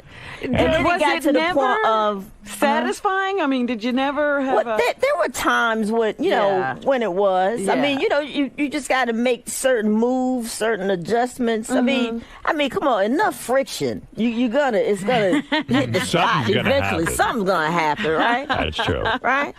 Well, I had a friend who went out with a gay woman. We didn't know she was gay at the time. And he showed me his penis. The first time he had sex with her, his penis was black and blue. Yes, now, I'm talking about looked like it'd been in a car wreck. Because she was so dry, she did not want him inside of her, obviously. Wow. And he had trouble getting in, and I figured, boy, he doesn't know how to have sex. But then we found out years later she was a lesbian. You see? There's women who aren't dry? Well, I'll have that discussion with you later. Artie's only been with lesbians. You've never been with a woman who got wet? You know, they say it's like a dry heat. It's like having sex with Arizona.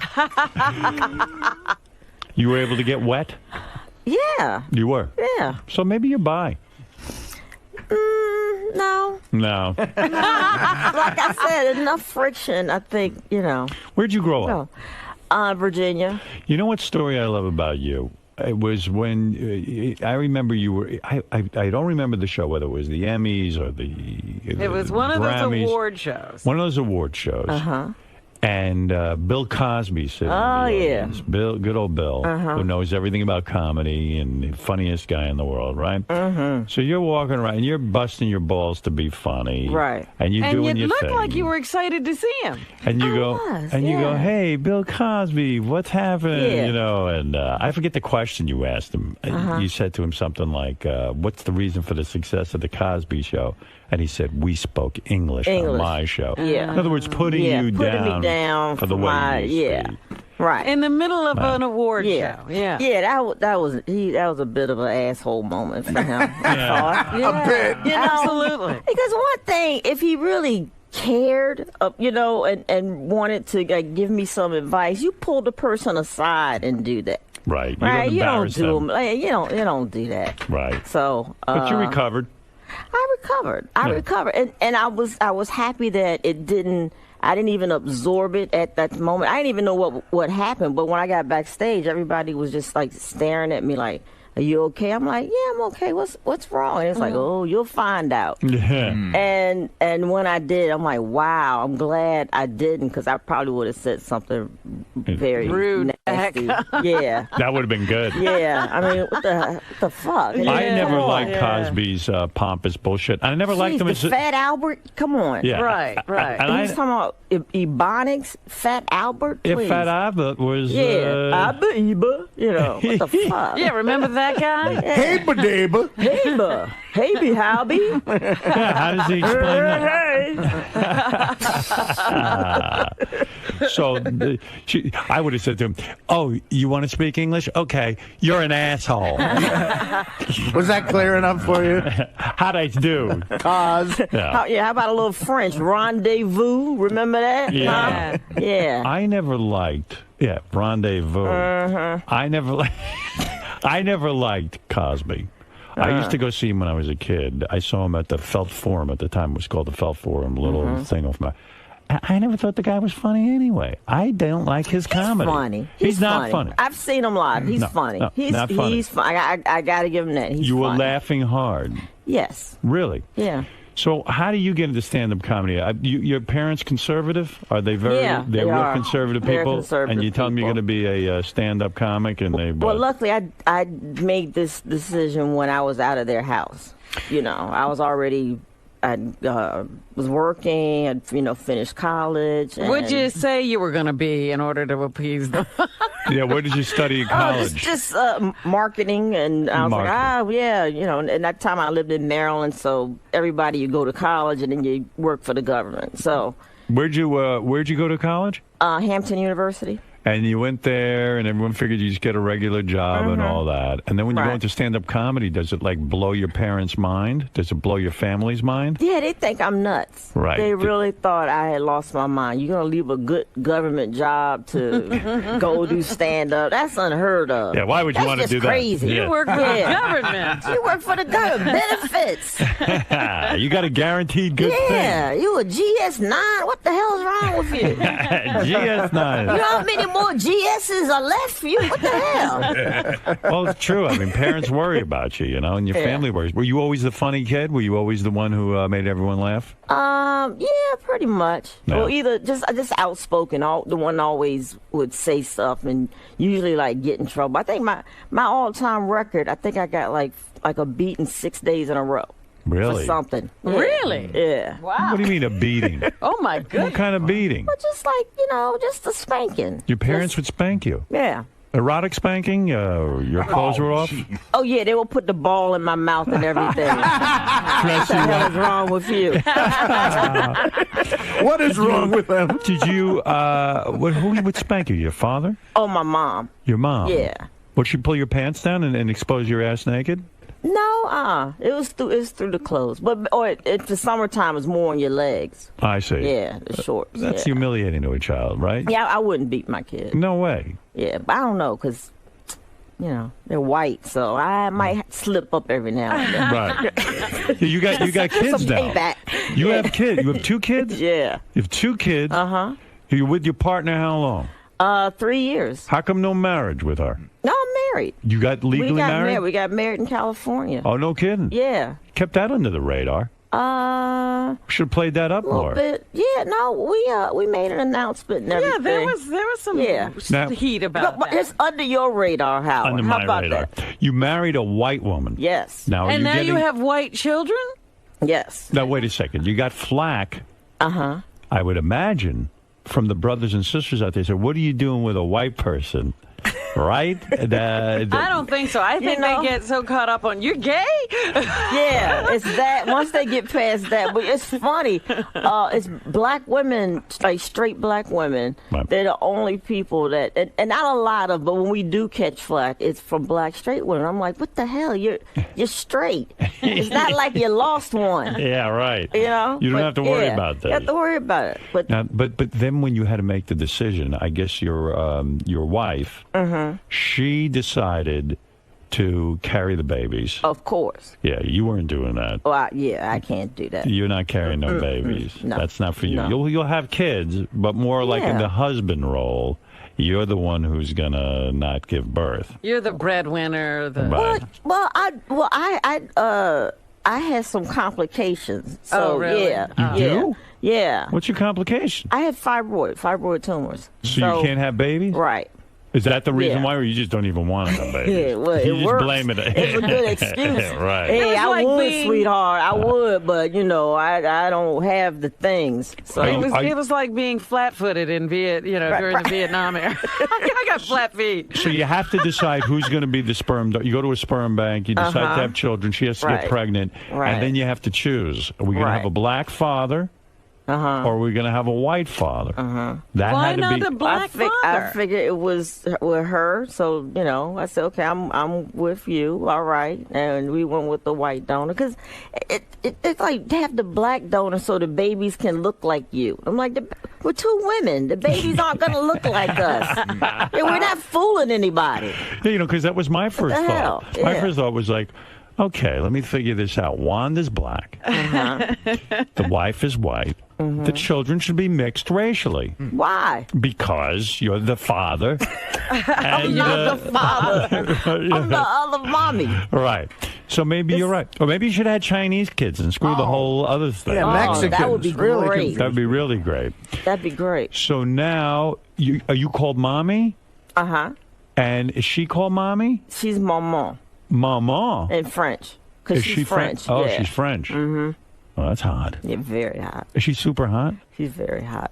You go for super femme women? Yeah.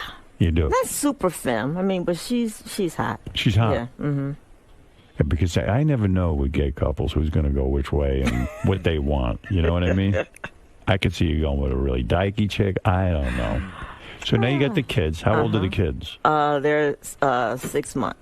6 months? They're babies. Wow. Oh, Yeah. my. Oh, they're twins? You got twin white kids? Yep. A boy and a girl. That's nice.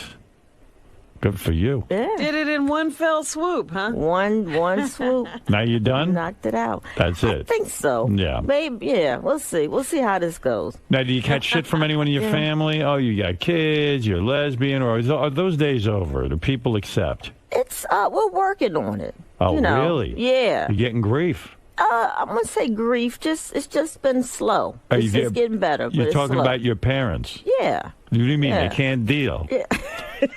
What's the They're deal? old, Howard. Man, So what? They're old. So what? Why can't they love? They're supportive, and They are? especially my dad. My dad is, he wants to see the baby. So He hasn't seen them He yet. hasn't seen the children yet? Oh, my God. Oh, he's finally up to seeing them. Maybe your parents would have preferred if you had black kids. Maybe that was the hang-up. Maybe that would have helped. Maybe they're racist. I think they would prefer for me to have a husband. How All about right. that? Yeah, let's start with that. So this is a big thing. Do they never come to visit you and your wife? Oh, yeah, they have been. Were they at the wedding? I'm serious. No, they weren't at the wedding. Oh. They weren't at the wedding? At the wedding, no. Shame on them. Did they try to spank you? Your parents didn't come to the wedding? No. That's a heartbreak to you. At the time, but Yeah, of course. know, Do you have once other get over siblings? it, yeah. I And have they a were all brother. at their weddings, weren't they? Celebrating and Wait a carrying second. on. I want to say something. What?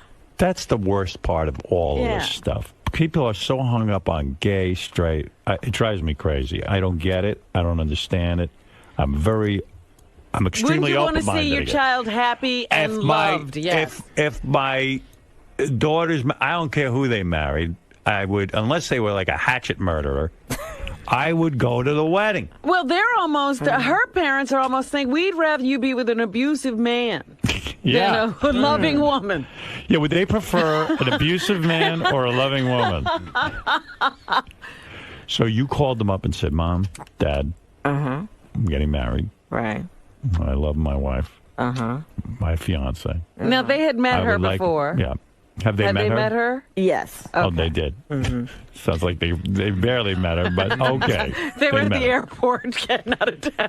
I think it was at a casino. Yeah. I was playing Atlantic Oh, my City. goodness. You know, Why couldn't our dreams come true? I was playing Atlantic City. They were playing the slots, and I just walked by. Hey, excuse me, I'd like to meet somebody. Why couldn't our dreams come true and our daughter marry Ike Turner? Oh, God.